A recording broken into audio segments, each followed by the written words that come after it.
If one locked gate can decide who gets help and who doesn't, then someone has forgotten what an emergency really means. Ethan Carter had heard angry voices before, but nothing prepared him for the woman standing in the middle of the private community entrance with one hand raised as if she could stop an ambulance by sheer confidence alone. The dispatch call had come in less than 4 minutes earlier. A resident inside the neighborhood had reported that an elderly neighbor was struggling to breathe, and every second mattered. Ethan sat in the passenger seat while his partner, Rachel Brooks, guided the ambulance through light afternoon traffic with calm precision. They had already reviewed the address, confirmed the access route, and expected the security gate to open automatically after dispatch notified the community. Instead, the electronic gate remained firmly shut. Rachel eased the ambulance to a stop just a few feet from the entrance as warning lights reflected across the polished stone sign, welcoming visitors to the neighborhood. Standing directly in front of the gate was a sharply dressed woman holding a clipboard beneath one arm. Her posture was perfectly straight, her expression completely unshaken despite the flashing emergency lights surrounding her. "You can't enter," she said through the partially open driver's side window before either paramedic had a chance to speak. "This is private property." Ethan leaned forward, keeping his voice even. "Ma'am, we're responding to a medical emergency inside the community. We need immediate access." The woman barely glanced at the ambulance. "I'm Linda Morrison, president of the Homeowners Association. Every vehicle entering this neighborhood must follow community procedures." Rachel exchanged a quick look with Ethan. She had worked emergencies for nearly 8 years and never had anyone introduce themselves before acknowledging the emergency itself. Ethan reached for the dispatch information on the tablet mounted beside him. The resident requested emergency medical assistance. Dispatch confirmed our arrival. "We simply need the gate opened." Linda folded her arms. "Dispatch doesn't control this property." "Ido." For a brief second, the entire entrance fell strangely quiet except for the steady hum of the ambulance engine. Ethan could almost feel the clock moving faster than the conversation. He pressed the radio button and calmly updated dispatch that access had been delayed. The dispatcher immediately replied that the patient remained inside the home, waiting for medical assistance, and encouraged the crew to proceed as quickly as possible. Ethan repeated the information to Linda, hoping simple facts would change the situation. They didn't. Instead, she pointed toward a visitor lane marked with several posted community rules. "Unauthorized commercial vehicles require prior HOA approval," she declared. Ethan blinked once, wondering if he had heard correctly. "This isn't a commercial delivery. This is emergency medical service." Linda tapped the clipboard with complete confidence. "Rules exist for everyone." While the discussion continued, curtains began moving inside nearby homes. Front doors opened. A man walking his dog slowed to a stop. 2 teenagers paused their bike ride near the sidewalk, quietly watching the unusual scene unfold. Nobody spoke. They simply watched an ambulance waiting outside a neighborhood where someone needed help while the gate remained closed. Rachel checked the clock again. Less than a minute had passed since they stopped, yet it already felt much longer. Ethan looked beyond the locked entrance toward the winding street disappearing between rows of carefully maintained homes. Somewhere just beyond that gate, a family was expecting help that still hadn't arrived. And as more neighbors stepped outside to see why an ambulance wasn't moving, the story was only beginning. Rachel shifted the ambulance in a park and looked toward Ethan with the same calm expression she carried into every emergency. But he could see the concern behind her eyes. Every delay mattered, even when nobody outside the situation fully understood why. Ethan stepped out of the ambulance and approached the security keypad beside the gate. A green indicator flashed for a moment before turning red again. Dispatch had clearly transmitted their arrival, yet the entrance remained locked. Linda Morrison walked several steps closer before Ethan could reach the control panel. "Do not touch community equipment," she said firmly. "You're not authorized to operate this gate." Ethan slowly lowered his hand. "Then please open it for us." Linda shook her head without hesitation. "Not until I verify your authorization." Ethan took a slow breath. "Our authorization is the emergency call requesting medical assistance."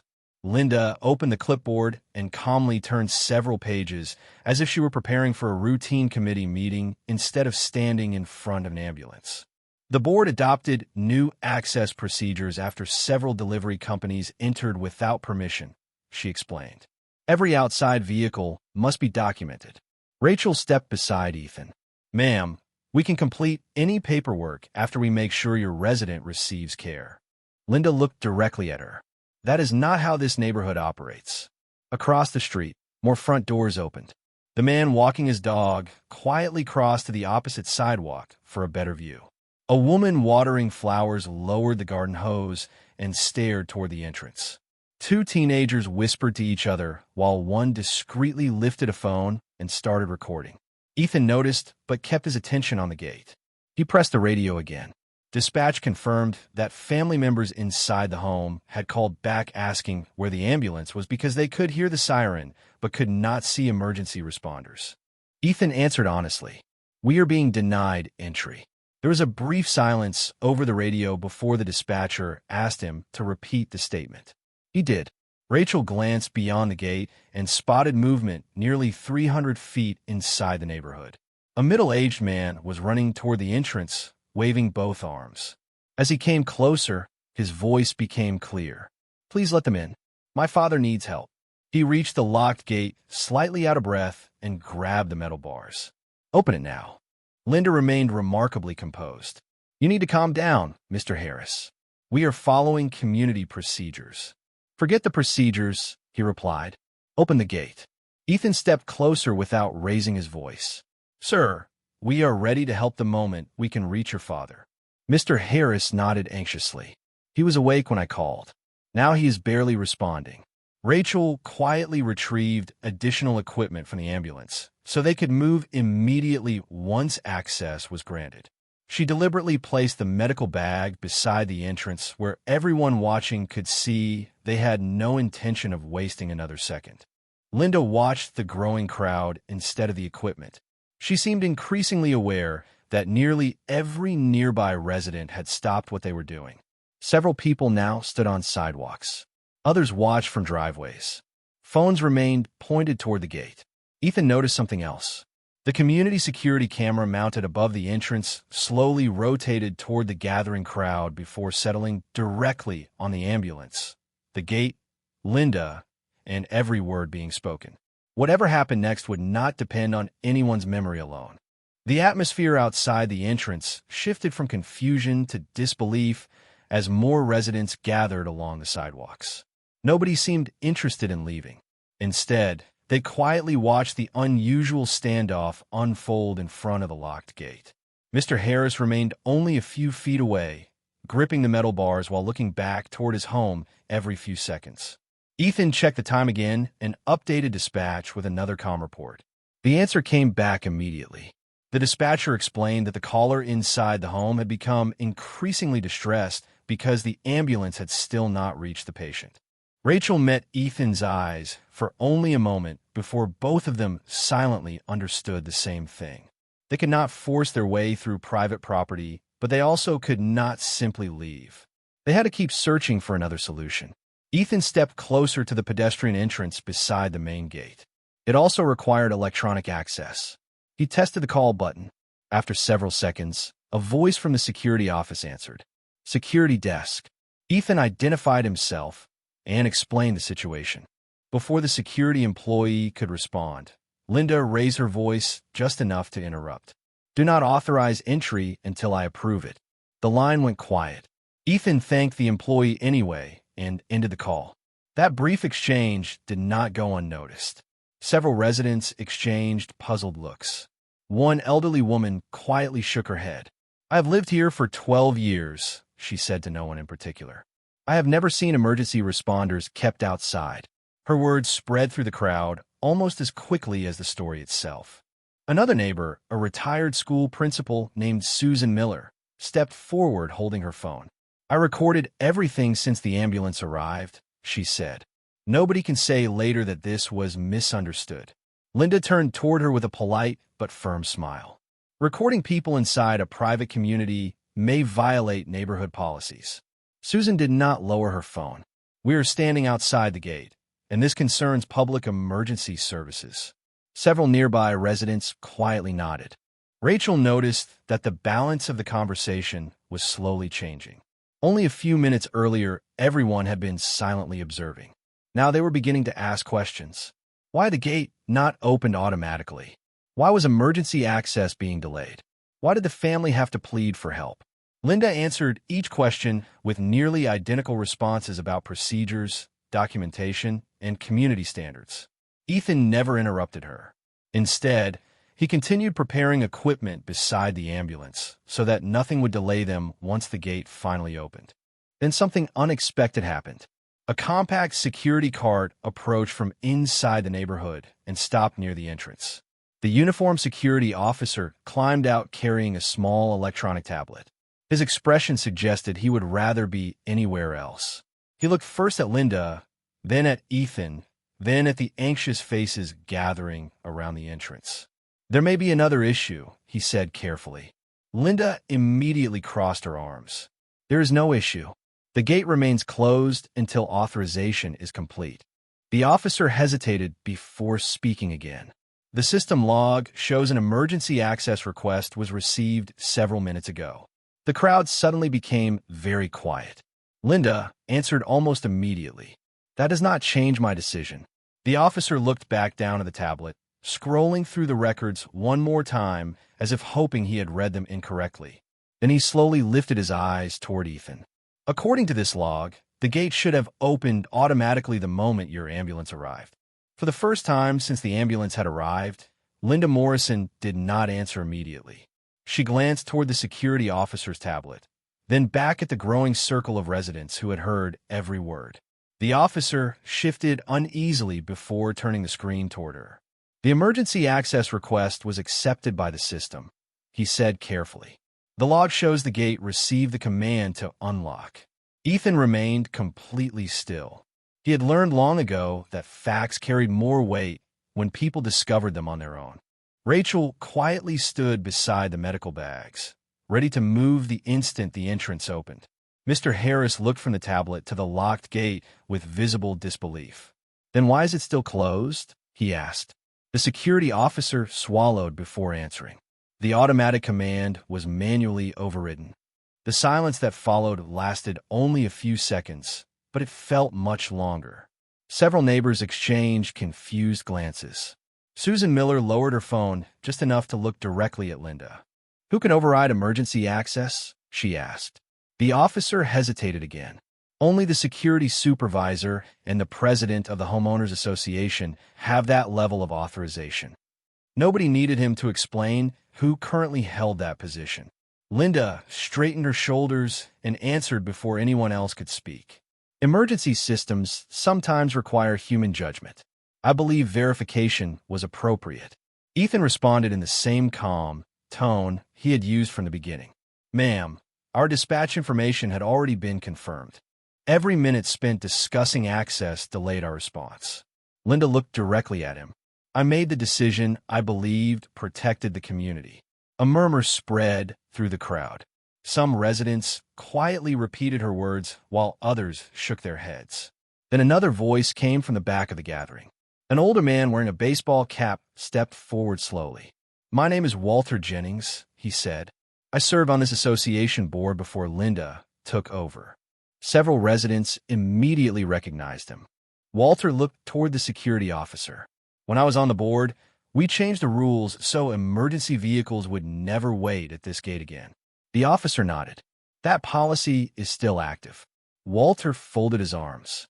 "Then somebody ignored the very rule we created." Susan raised her phone again. "That is important." She continued recording without saying another word.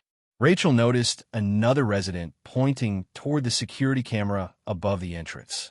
"That camera records audio too," the resident said. "Everything happening here should already be saved." The security officer glanced upward and quietly confirmed it.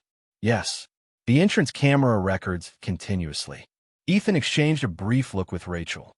Neither of them commented, but both understood the significance.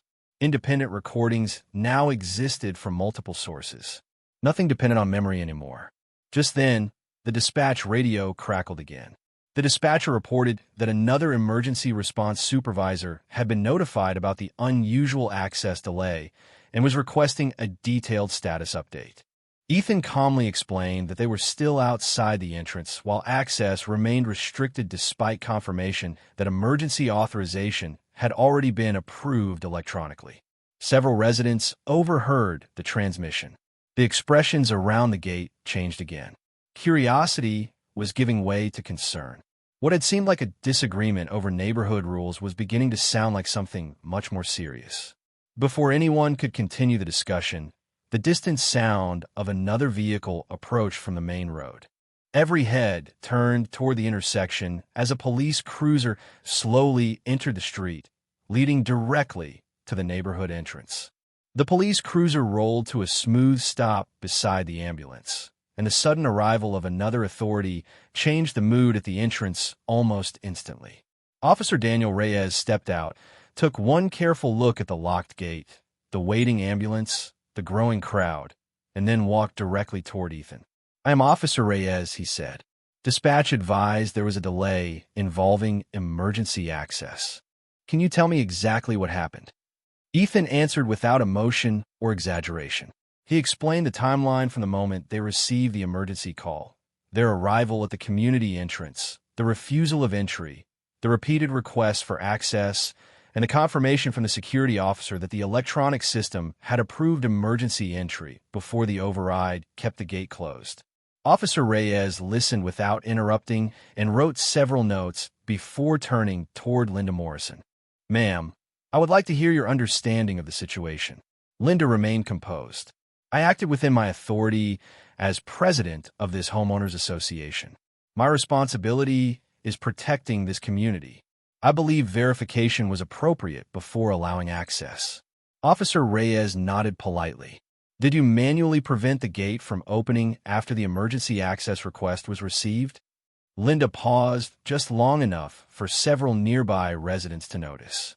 "I temporarily delayed entry while confirming procedures." The officer wrote another note. He then looked toward the security officer, still holding the electronic tablet. "Can you show me the access log?" The security officer handed him the device. Officer Reyes studied the screen for several moments without saying anything. He scrolled through several entries before stopping on one highlighted line. "This log records an emergency authorization from dispatch," he said calmly. Then, less than 10 seconds later, there's a manual override. He looked up. "Does this system identify which account performed that action?" The security officer quietly nodded. "Yes, officer. Every override is linked to an authorized user account." A faint murmur spread through the crowd again. Nobody seemed interested in leaving anymore. Susan Miller continued recording while standing several feet away. Walter Jennings folded his arms and watched silently. Even residents who had arrived only moments earlier immediately sensed that this was no longer a simple disagreement about neighborhood rules. Officer Reyes asked another question. "Can these records be altered by ordinary users?" "No," the security officer replied. "The system stores a permanent event history." Ethan remained beside Rachel, both still waiting beside their equipment. Their focus had never changed. Every few seconds, Rachel glanced beyond the gate toward the neighborhood streets, knowing someone inside was still waiting. Mr. Harris stepped forward again. "Officer, my father is still inside." That single sentence immediately shifted everyone's attention back to the reason the ambulance had come in the first place. Officer Reyes nodded once and faced the security officer. "Can you open the gate now?" The officer reached toward the control panel, but stopped before pressing anything. He looked uncertainly at Linda. She did not say a word. Instead, she simply looked back at him.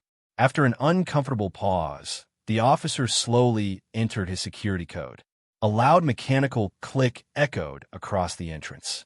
The gate finally began sliding open. Rachel immediately lifted the medical bags, while Ethan climbed back into the ambulance. As the vehicle started moving through the entrance, Officer Reyes remained standing beside the security officer, still holding the electronic tablet.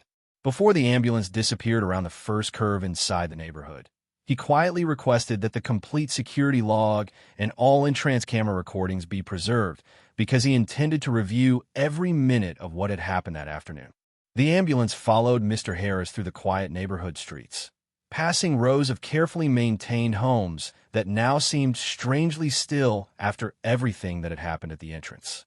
Ethan watched the house numbers while Rachel guided the vehicle with steady precision until they reached the correct address. Family members were already waiting near the front walkway, relief visible on their faces the moment the ambulance stopped. Ethan and Rachel immediately gathered their equipment and entered the home, focusing entirely on the patient. Outside, Mr. Harris quietly thanked them before stepping aside to allow them room to work. The events at the gate disappeared from Ethan's mind for the moment because every emergency demanded complete attention. While the medical team cared for the resident inside, Officer Daniel Reyes remained at the neighborhood entrance, continuing his conversation with the security officer, Linda Morrison, and several witnesses. More residents had gathered than before, not because they wanted excitement, but because they wanted answers. Susan Miller informed the officer that she had recorded nearly the entire encounter from the moment the ambulance first stopped. Walter Jennings explained the history of the emergency access policy and why the association had approved automatic entry years earlier. Several other neighbors added that they had heard Linda repeatedly refuse immediate access, even after Mr. Harris pleaded for help. Officer Reyes thanked each person individually and carefully noted their names. He made no conclusions and offered no opinions. Instead, he focused on collecting a clear timeline supported by independent witnesses. The security officer then opened another section of the electronic access log.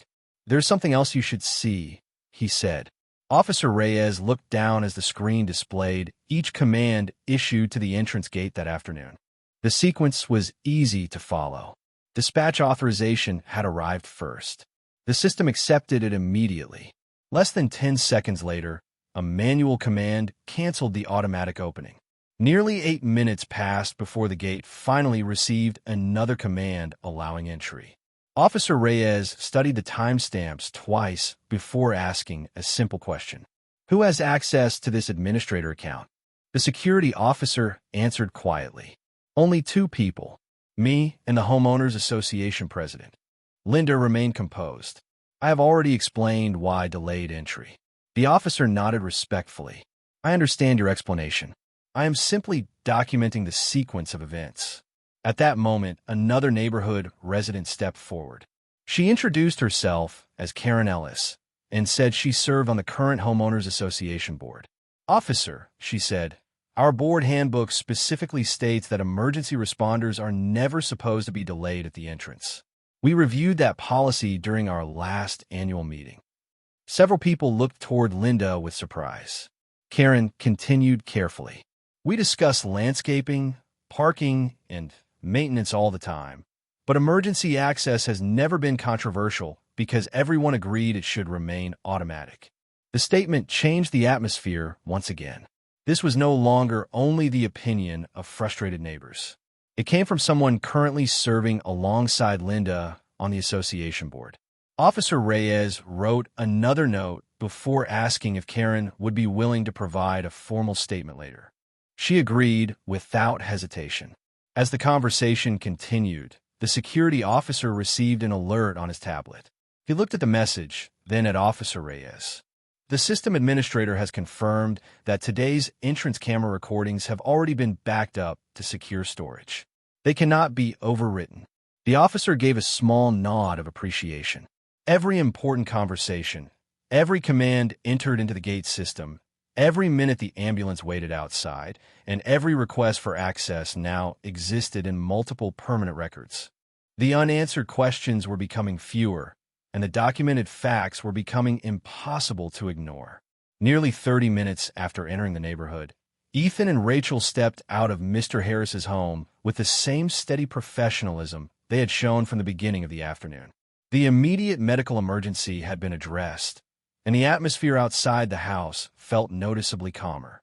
Mr. Harris walked beside them toward the ambulance, his shoulders finally beginning to relax. "Thank you," he said quietly. I cannot tell you how much it means that you stayed focused after everything at the gate. Ethan gave a small nod. Our job is to help people. That part never changes. Rachel loaded the equipment back into the ambulance while Ethan completed a brief report on his tablet. Before they could leave, Officer Daniel Reyes arrived in his patrol car and parked beside the ambulance. He approached the paramedics with a respectful expression.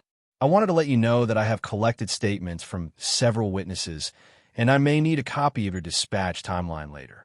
Ethan agreed immediately. Everything from dispatch is time-stamped. That will be helpful, the officer replied. He then explained that the security logs and trans-camera recordings and multiple witness videos had all been preserved. What caught Ethan's attention, however, was what came next.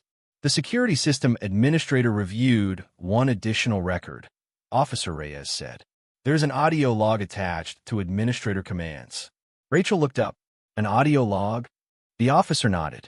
Whenever a manual override is entered, the system automatically records a short voice confirmation to verify the person making the command. Ethan exchanged a glance with Rachel. Neither of them had expected that. Officer Reyes continued carefully. According to the administrator, the recording confirms that the override was intentional. It was not a system malfunction or an accidental button press. Mr. Harris quietly closed his eyes for a moment before looking back toward the neighborhood entrance. The explanation everyone had been waiting for was beginning to take shape. Meanwhile, back at the entrance, Linda Morrison remained near the security office, speaking with several board members who had arrived after hearing about the incident. Karen Ellis stood nearby, holding a printed copy of the association handbook.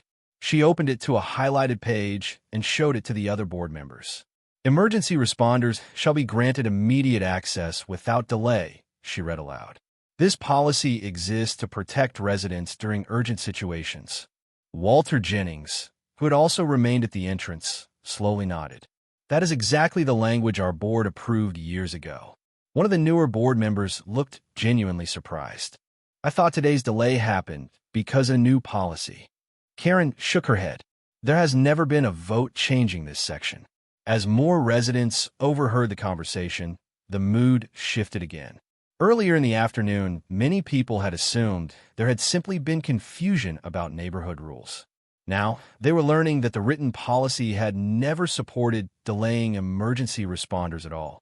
Officer Reyes soon returned to the entrance carrying a small evidence envelope containing copies of the initial system records.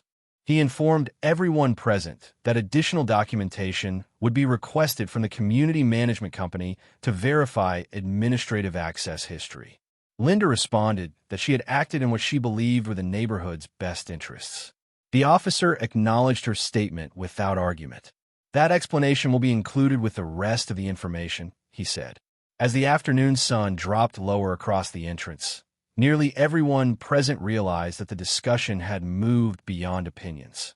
The written handbook, the electronic logs, the administrator confirmation, the recorded witness videos, and the security system audio were all pointing toward the same unavoidable conclusion. And for the first time since the ambulance arrived, Linda no longer appeared to be controlling where the story was heading.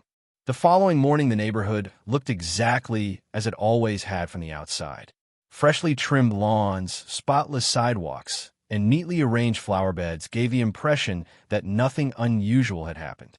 Inside the community, however, conversations had already begun spreading from one front porch to another. Residents who had witnessed the delay compared what they had seen with the recordings saved on their phones. Those who had not been present listened carefully as neighbors described the ambulance waiting outside the locked entrance, while the electronic system had already approved emergency access. Karen Ellis spent much of the morning answering questions from other homeowners who wanted to understand whether the association handbook really guaranteed immediate entry for emergency responders. She showed them the same page she had read the previous afternoon. Every person who saw the policy reached the same conclusion. The written rule was straightforward and left very little room for interpretation. Later that afternoon, the association board scheduled a special meeting to review the incident. The meeting room filled much faster than usual. Residents who had rarely attended board gatherings quietly took seats throughout the room. Walter Jennings sat near the front, while Susan Miller arrived, carrying copies of the timeline she had written from her video recording. Linda Morrison entered with the same confident posture she had displayed at the gate, but the atmosphere had changed completely. Instead of directing the discussion, she now found herself listening as one board member after another reviewed documented facts. Karen presented the handbook language. The security officer summarized the electronic access records. Officer Daniel Reyes explained that the preserved evidence established a clear sequence of events without relying solely on personal recollections. Nobody interrupted him because everyone understood that timestamps, electronic logs, and synchronized recordings all supported one another. Susan then volunteered to play a short section of her video. The room became completely silent as everyone watched the ambulance stop outside the gate, heard Ethan calmly requesting immediate access, and listened to repeated references to community procedures while the entrance remained closed. There was no shouting, no confusion, and no missing context. The recording matched the electronic timeline almost minute for minute. Several residents slowly lowered their eyes after the video ended. One homeowner quietly remarked that the community had always believed its emergency access procedures were among the strongest in the area.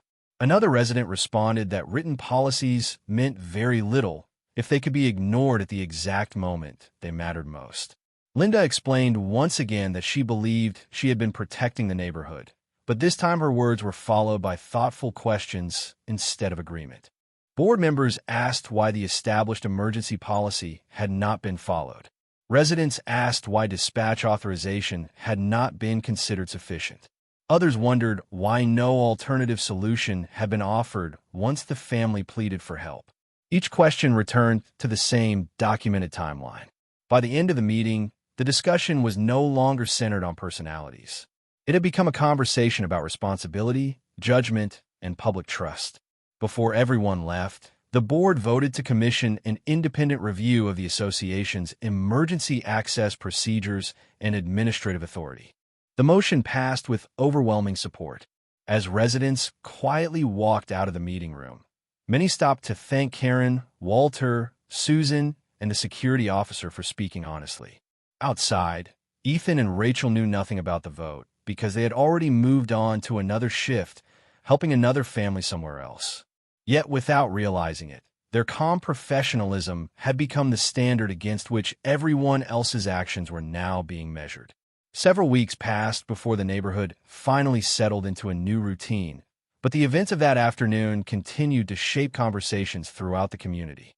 The independent review confirmed what many residents had already suspected after examining the handbook, the security records, the preserved recordings, and the witness statements. The emergency access policy had been clear from the beginning, and the delay had not reflected the written standards adopted by the association. As a result, the board approved several changes designed to prevent anything similar from happening again. Emergency access authority was removed from individual administrative discretion. Automatic gate entry for emergency responders was reinforced with additional safeguards, and every board member completed updated training on emergency procedures. Residents who had rarely attended association meetings before now participated regularly because they had learned how important everyday decisions could become during unexpected moments. Karen Ellis and Walter Jennings were thanked by many neighbors for insisting that policies should protect people first. Susan Miller quietly archived her recordings after providing copies to the appropriate parties, never expecting that simply pressing the record button would help preserve an accurate account of the day's events. Officer Daniel Reyes completed his documentation with the same professionalism he had shown from the moment he arrived, focusing only on verified facts instead of assumptions. Meanwhile, life returned to normal for Ethan Carter and Rachel Brooks, whose work never paused for very long. Every shift brought another call, another family, another person needing help.